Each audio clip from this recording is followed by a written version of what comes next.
I be moving. Whipping the foreign, I'm cruising. The money I'm speaking is fluent. All of my business booming. Stacking my cash in abundance. All of my family funded.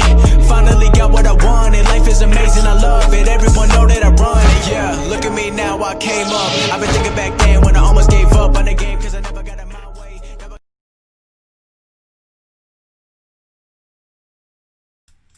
Yo les postos, bienvenue dans cette nouvelle vidéo Mercato et Actu Foot. Et en cette journée de demi-finale de Ligue des Champions Paris Saint-Germain Red Bull Leipzig, on souhaite bonne chance à nos titis parisiens, bonne chance à nos joueurs. Faites-nous rêver, emmenez-nous en finale de Ligue des Champions pour pouvoir dimanche participer à notre première finale de Ligue des Champions et ainsi remporter cette première Ligue des Champions pour rentrer dans l'histoire, encore une fois, du Paris Saint-Germain et du football mondial. Voilà, bonne chance aux Parisiens, on est tous derrière vous. En attendant ce match avec impatience, le Mercato se poursuit en Europe et en France et on commence avec les transferts officiels du jour. David Silva signe à la Real Sociedad. La Real Sociedad a surpris tout le monde en s'offrant David Silva, pourtant annoncé dans le viseur d'autres équipes. L'équipe basque vient probablement de réaliser un des gros coups du mercato estival alors qu'il venait de quitter Manchester City au terme de son contrat après avoir brillé du côté de l'Etihad Stadium pendant de nombreuses saisons. David Silva était au cœur de nombreuses rumeurs. Valence, la Lazio de Rome, le Betis Séville et bien d'autres clubs encore étaient annoncés sur le coup. Mais finalement, c'est du côté de la Real Sociedad qu'il va poursuivre sa carrière, et ce alors qu'aucune information n'avait filtré à ce sujet. Le 6e du dernier championnat espagnol vient ainsi d'officialiser la signature du milieu de terrain de 34 ans. Il vient remplacer Martin Odegaard, rapatrié plus tôt que prévu par le Real Madrid, alors qu'il était de base convenu qu'il reste en prêt une saison supplémentaire. David Silva a signé un bail de 2 ans avec la Real Sociedad, qui avait beaucoup fait parler d'elle cette saison pour son jeu particulièrement offensif. Pour moi, après le Red Bull Leipzig, c'est l'équipe qui m'a le plus impressionné au niveau de la qualité de jeu, dans lequel le Canarien devrait quand même se plaire. L'équipe entraînée par Imanol Alguacil avait cependant eu du mal à démarrer après le confinement et a été tout proche de perdre sa place en Ligue Europa. Une sacrée nouvelle pour les fans de Liga qui vont pouvoir voir tous les week-ends un des meilleurs joueurs de l'histoire de l'équipe espagnole avec Xavi et Iniesta. Donc voilà, c'est un très gros coup que réalise ici la Real Sociedad. Et franchement, je suis assez surpris que ce soit la Real Sociedad qui ait eu finalité dans ce dossier.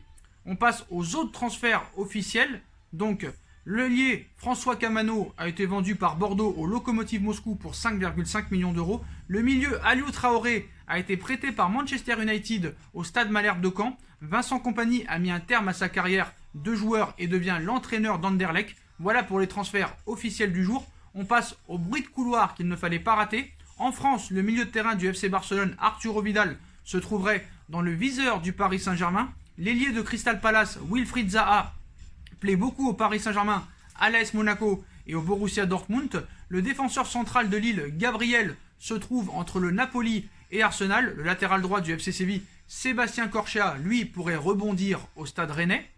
Voilà. Donc, on poursuit avec le milieu de terrain de l'Udinese, Seko Fofana, qui arrive à Lens pour 10 millions d'euros. Sans club depuis son départ de l'OGC Nice, le défenseur central Malang Sarr se retrouve pisté par le Betis Séville et le FC Barcelone. On y reviendra plus tard dans la vidéo. À l'étranger, Chelsea ne parvient pas à s'entendre avec le Bayer Leverkusen pour le transfert du milieu offensif allemand Kai Havertz. Manchester City veut toujours prolonger son entraîneur Pep Guardiola, je ne comprends pas. On en reviendra plus tard dans la vidéo. Liverpool, Jürgen Klopp envisage ensuite de partir de Liverpool et de mettre un terme à sa carrière. Voilà. L'attaquant Pierre-Emerick Aubameyang va bien prolonger son contrat avec Arsenal. Le milieu de terrain du Bayern de Munich, Thiago Alcantara, se rapprocherait de Liverpool, mais Liverpool ne serait pas enclin à mettre les 30 millions d'euros demandés par le Bayern de Munich, contrairement à d'autres clubs comme le Paris Saint-Germain. Donc il y a bien un accord entre Thiago Alcantara et Liverpool, mais il n'y a pas d'accord entre Liverpool et le Bayern de Munich. Il faut rester un petit peu d'accord sur le prix du transfert. L'Ajax d'Amsterdam prépare, elle, une offre pour le buteur du FC Barcelone, Luis Suarez. Libre, l'avant-centre Edinson Cavani se rapproche bel et bien du Benfica Lisbonne. Libre aussi, le gardien Joe Hart va renforcer les Spurs de Tottenham. L'ailier Pedro, libre depuis son départ de Chelsea, a fait son arrivée en Italie pour signer à l'AS Roma. Donc voilà un petit peu pour les pistes chaudes du mercato. On revient un petit peu sur le feuilleton Malang Sarr. Le FC Barcelone et Eric Abidal ont lancé l'opération Malang Sarr. Donc c'est quand même assez surprenant. Pas tant que ça, vous me direz, vu qu'il a fait une très bonne saison avec l'OGC Nice. Le club catalan serait intéressé par le défenseur libre de tout contrat suite à son départ de l'OGC Nice. Malang Sarr est considéré par beaucoup d'observateurs comme l'un des futurs bons coups du mercato. Effectivement, le défenseur de 21 ans a quitté l'OGC Nice au terme de son contrat avec les Aiglons et est donc disponible sans indemnité de transfert à payer. Et il a une belle cote sur le marché puisque divers clubs allemands, Arsenal et des grosses écuries de Serie A sont intéressés par ses services. Et voilà que France Football dévoile une petite bombe. C'est le FC Barcelone qui serait venu toquer à la porte du défenseur central. Eric Abidal a ainsi approché le joueur. Le secrétaire technique catalan, dans une situation précaire à Barcelone suite aux récents événements, serait prêt à lui garantir une place en équipe première avec un temps de jeu garanti. Il aurait un rôle de 3e ou 4e défenseur. Il viendrait renforcer une arrière-garde où seuls Gérard Piqué et Clément Langlais sont indispensables aujourd'hui puisque ses compatriotes Jean-Claire Todibo et Samuel Umtiti sont considérés comme indésirables selon les médias ibériques. Les plans du club pour Ronald Araujo, 4e défenseur central dans la hiérarchie, restent eux encore très flous. Sarr aurait donc un véritable coup à jouer en cas d'arrivée sur le flanc catalan. Il faudra tout de même surveiller de près l'évolution de la situation à Barcelone où Quique Setién vient d'être démis de ses fonctions. Abidal pourrait effectivement suivre et prendre la porte à son tour, alors qu'on peut imaginer que Ronald Koeman, qui sera vraisemblablement le nouveau coach barcelonais, aura aussi des noms à suggérer pour la défense. Le magazine rajoute que des clubs anglais sont aussi venus aux nouvelles dernièrement. Le Barça va donc devoir formuler une offre concrète très rapidement pour Malang Sarr. Donc les 4 premières victimes de Ronald Koeman pour un départ, il est attendu dans la journée pour succéder à Quique Setién. Ronald Koeman a déjà une idée bien précise de qu'il attend pour son FC Barcelone et le néerlandais ne fera pas de cadeau. Le Barça a choisi, c'est Ronald Koeman qui succédera à Quique Setién sur son banc de touche. Le néerlandais est attendu dans la journée en Catalogne pour paraffer son bail. L'ancien défenseur central connaît bien la maison et il a déjà mené son petit auditoire. Selon les informations du quotidien local El Periódico, le technicien batave a déjà dressé une liste d'indésirables. On y retrouve de sacrés noms: Luis Suarez, Ivan Rakitic, Arturo Vidal et Samuel Umtiti.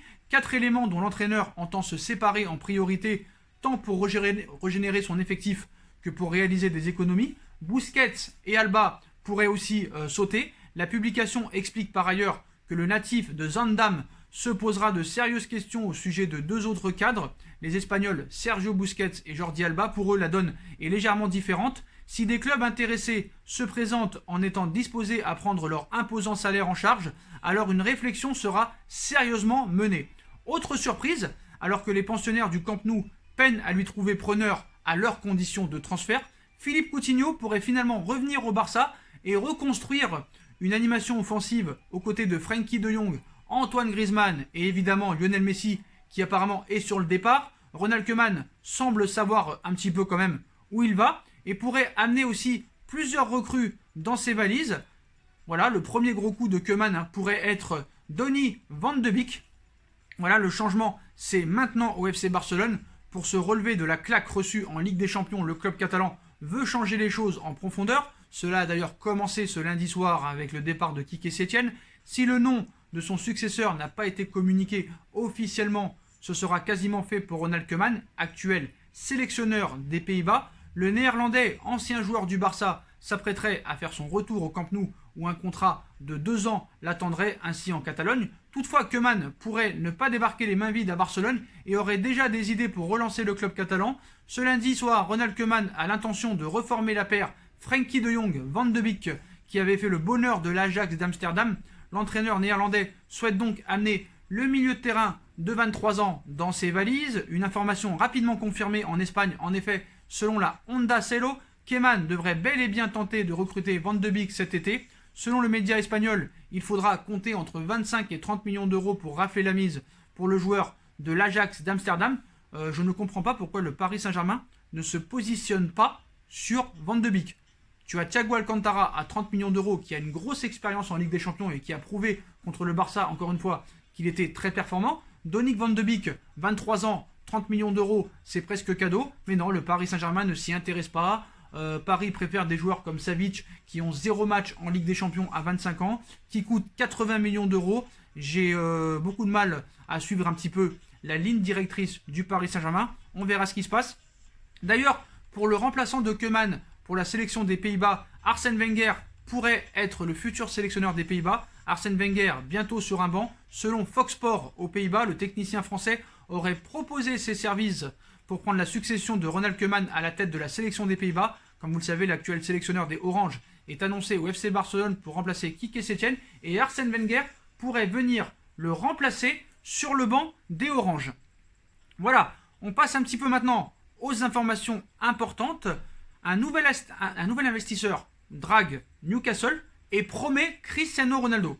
Le dossier de rachat de Newcastle par l'Arabie Saoudite est au point mort. Un nouvel investisseur s'est invité dans la danse avec des ambitions très très élevées. Newcastle et son propriétaire Mike Ashley ont reçu une nouvelle lettre d'intention après la candidature d'un fonds d'investissement en provenance d'Arabie Saoudite qui est aujourd'hui au point mort après plusieurs rebondissements. Un nouveau groupe a manifesté son intérêt pour l'acquisition des Magpies, selon les médias anglais.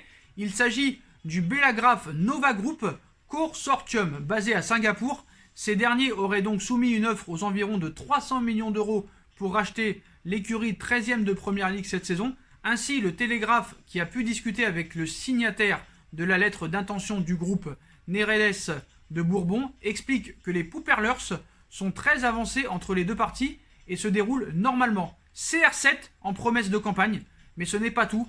Comme c'est souvent le cas dans ce genre d'opération, on va dire, l'heure est aux promesses et le représentant de BNG a laissé entendre que leur attention et les intentions étaient de recruter des éléments du niveau de Cristiano Ronaldo, rien que ça, mais il a été encore plus loin. En effet, selon The Telegraph, Neredes de Bourbon a annoncé des contacts directs avec CR7, par ailleurs client du groupe, une promesse de campagne qui n'est pas sans rappeler celle d'un certain Mohamed Ayashi Ajroudi, candidat au rachat de l'Olympique de Marseille. Qui aura le dernier mot, hein? En tout cas, tous les clubs s'intéressent à Cristiano Ronaldo, donc c'est quand même assez incroyable. Mais on verra maintenant, on voit que c'est très compliqué d'acheter un club. C'est long les discussions, on a pu le voir avec l'AS Roma qui vient d'être acheté. L'Olympique de Marseille, c'est au point mort. Newcastle, il y a un investisseur tous les jours qui vient. C'est assez compliqué, donc voilà. C'est sûr qu'à chaque fois qu'il y a un investisseur qui arrive, il promet de gagner la Ligue des Champions dans les 5 ans, il promet des Cristiano Ronaldo, des Léo Messi, mais à l'arrivée, c'est coquille vide. Voilà, on passe et on revient au mercato parisien.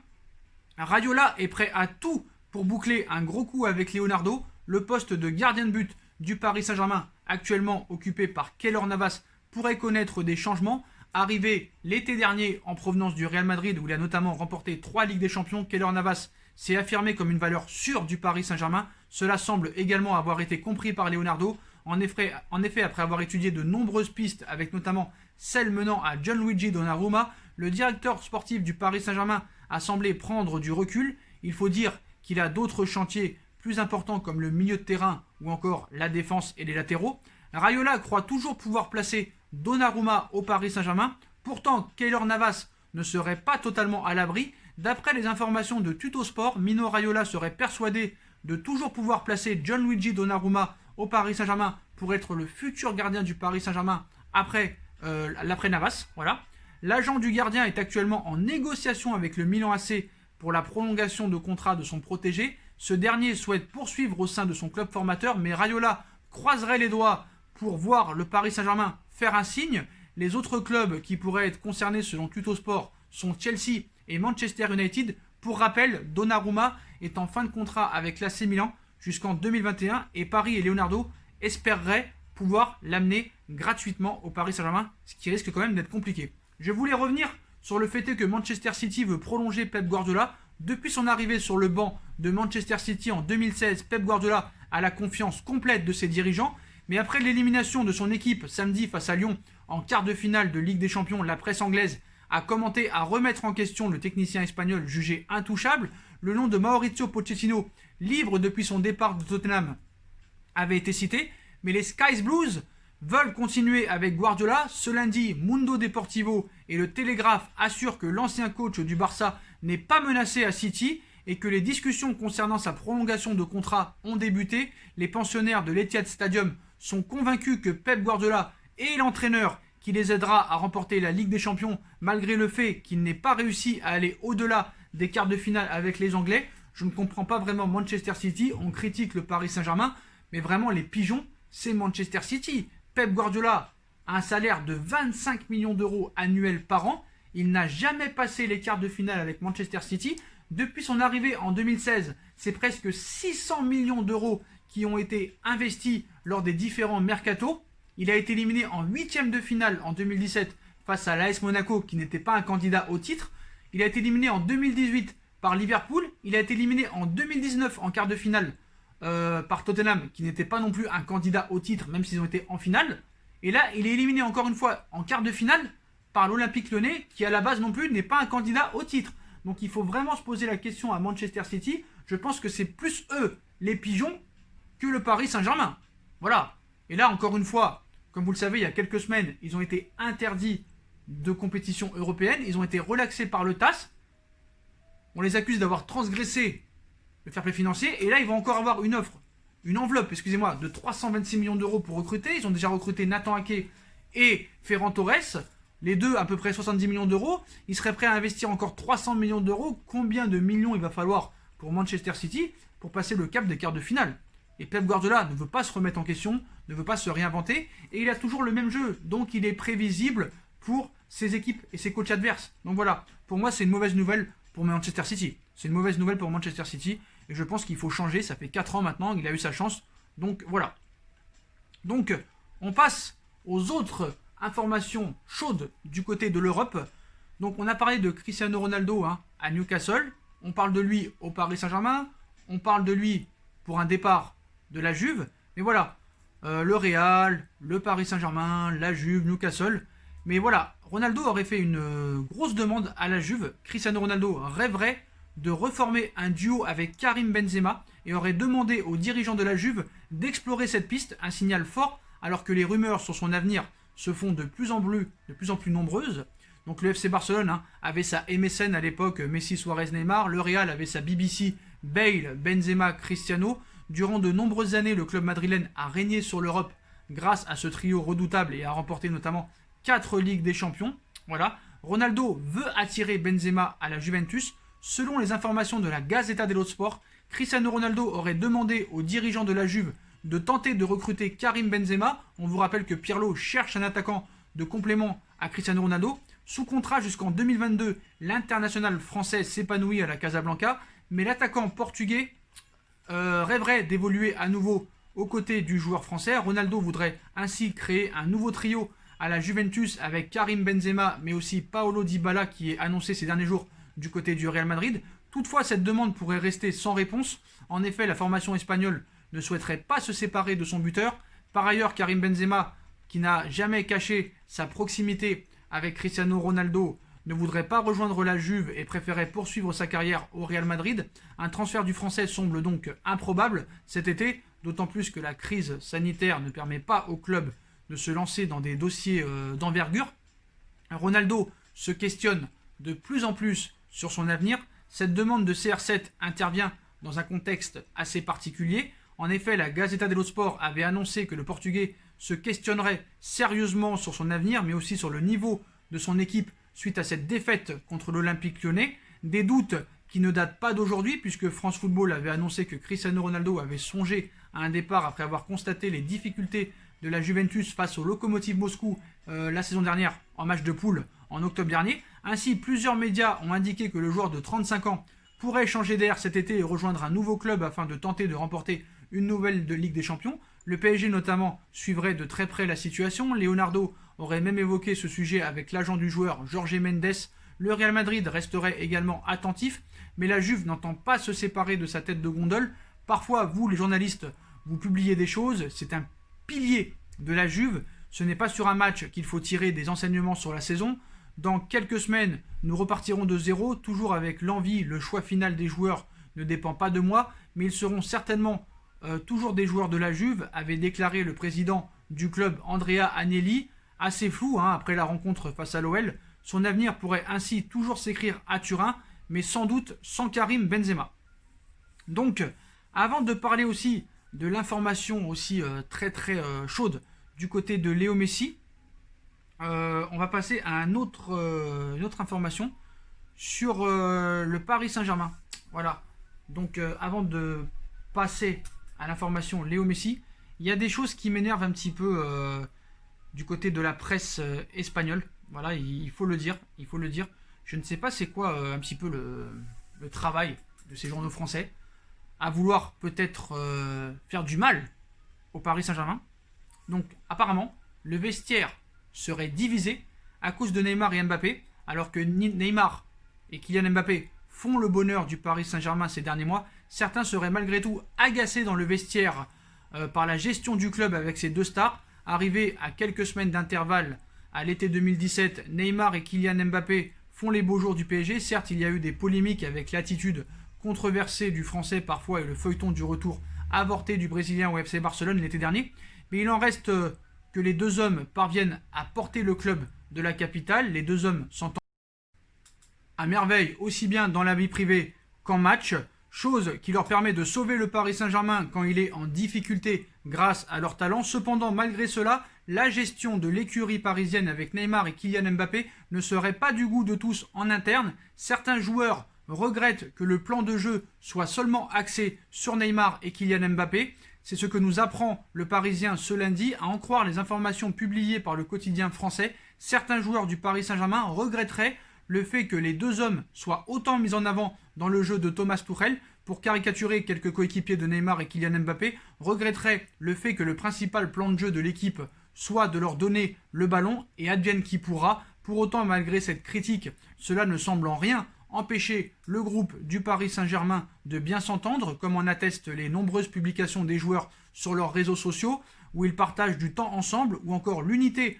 dont ils font preuve avant, pendant et après la rencontre. Donc je veux bien que Dominique Sévrac et le Parisien critiquent le jeu et la qualité de jeu et le plan de jeu de Thomas Tuchel. Apparemment, le plan de jeu de Thomas Tuchel, on le connaît, hein, c'est donner la balle à Kylian Mbappé et à Neymar, et après, vous faites ce que vous voulez. Ça, on peut l'entendre. Mais de balancer des infos comme ça pour peut-être faire du mal au Paris Saint-Germain, c'est un article quand même assez haineux quand même. Voilà, pourquoi tu cherches un petit peu la pagaille à quelques heures d'un match et d'une demi-finale de Ligue des Champions. Là où il n'y a rien à débattre en fait. Il n'y a pas de problème en interne. Faut se calmer. C'est n'importe quoi. C'est vraiment n'importe quoi, voilà. On veut toujours essayer de faire du mal au Paris Saint-Germain. La presse, en plus ce journal s'appelle Le Parisien quand même. C'est un journal quand même qui devrait être pro-Paris Saint-Germain. Donc je veux bien qu'on soit objectif, je veux bien qu'on critique Tourelle, mais de faire du mal au Paris Saint-Germain et un petit peu faire des faux articles comme ça, je ne vois pas réellement l'intérêt. Bref, on espère que les joueurs répondront ce soir sur le terrain. On passe au dossier que vous attendez tous, le dossier Léo Messi, des retrouvailles entre Neymar et Léo Messi suite à la claque reçue par le Barça contre le Bayern de Munich. L'avenir de Léo Messi a immédiatement été remis en question. Un départ dès cet été pourrait finalement être envisagé pour l'Argentin. Direction le Paris Saint-Germain, on peut se poser la question. Au FC Barcelone, un nouveau cycle se profile, mais la question est de savoir avec quel joueur et surtout si Léo Messi sera là ou non. En effet, alors que l'Argentin n'a plus qu'un an de contrat, son avenir est au centre de tous les débats. Avec cette humiliation en Ligue des Champions, tout paraît être remis en question. D'ailleurs, selon les dernières informations de Marcelo Bechler, Messi aurait finalement envie de quitter le Barça dès cet été. Ce feuilleton risque donc de faire énormément parler dans les semaines à venir. Voilà. Ce lundi, la presse catalane a d'ailleurs relancé le feuilleton Neymar. Bartomeu compterait sur le retour du Brésilien pour convaincre Léo Messi de rester. Mais c'est un autre scénario qui pourrait attendre les deux amis. Un trio Messi, Neymar, Mbappé pourrait se créer. Ce mardi matin, la Gazzetta dello Sport se penche sur l'avenir de Lionel Messi et sur les possibles destinations du joueur du FC Barcelone.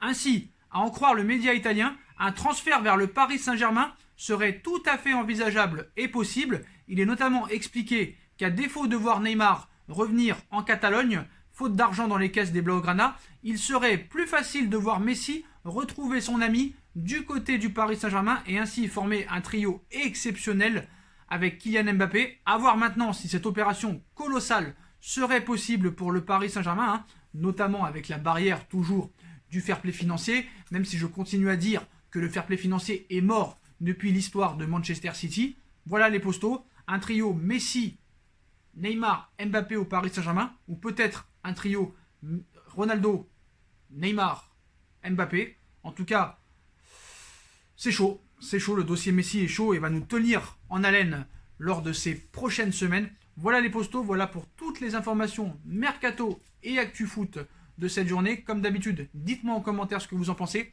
Je compte sur vous pour bombarder la barre de like. On like, on partage, on commente, on s'abonne, on active la petite cloche pour être tenu au courant des vidéos qui vont sortir. On me rejoint sur mes différents réseaux sociaux, ainsi que sur Utip, si vous aimez mon travail en faisant un petit don, c'est comme vous voulez. N'hésitez pas aussi à aller voir ma deuxième chaîne YouTube, No Feeling. Voilà, on sera tous ensemble aujourd'hui pour cette journée historique pour le Paris Saint-Germain. Voilà les postos, je vous souhaite à tous une bonne journée, un bon match ce soir. Rendez-vous pour le débrief.